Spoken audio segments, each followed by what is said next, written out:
Let's take a look at the ZEEPORTE Snorkel. So I got this on a trip to Hawaii, and we've got a couple different components to this. This is for adults, and we've got this nice big mask.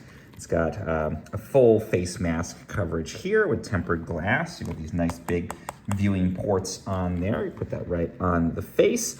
Then we've got the snorkel that can click onto the side there. So we've got a little clip to go onto the side of the mask.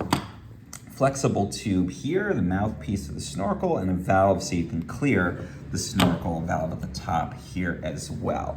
So nice technology on that, sort of the most up-to-date way of approaching this. You can attach that snorkel onto the mask if you want to do that. You can also separate them and have them individually. And then the final piece here are these adjustable flippers. So you put a foot in here, adjust the straps on the back. It's got a nice stretchiness to it to attach it to your feet.